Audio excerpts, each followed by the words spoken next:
ઓલાએ કીધું એટલે ટ્રાય તો કરવી જ પડે. આવું ઘણી બધી વાર તમે કોઈક ને કોઈક વ્યક્તિ વિશે સાંભળેલું છે. એવું કેમ થાય છે કે અમુક લોકોના ઓપિનિયન એટલા મેટર કરે કે આપણે પોતાની જાત કરતા વ્યક્તિમાં વધારે વિશ્વાસ કરીએ? એનું કારણ છે રેગ્યુલર પેટર્ન. તમારું મગજ કોઈ એક વસ્તુને નથી જોતું, એ જોવે છે રિપીટેડ ટાસ્ક.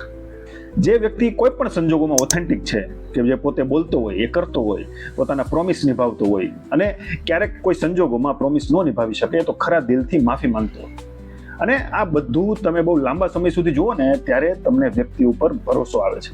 અને એક વાત નોટિસ કરજો કે આ પ્રકારના જે માણસો હોય ને, એ કોઈ એક્સ્ટ્રા ઓર્ડિનરી ન હોય, એકદમ એવરેજ હોય, અને કોઈ વધારાની આવડત પણ ન હોય એનામાં, છતાં લોકોની અંદર એનું માન હોય છે.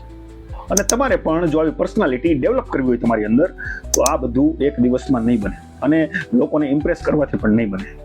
એના બદલે તમારે લોકોને તમારા રિપીટેડ બિહેવિયરથી ટેવ પાડવી પડશે કે એ લોકો તમારી પાસે શું આશા રાખી છે. અને એમ પણ રિસ્પેક્ટ છે ને ડિમાન્ડ કરવાથી નથી મળતી, એ તમે કોઈ એક પેટર્ન વારંવાર ફોલો કરો ને ત્યાર પછી જ મળે છે.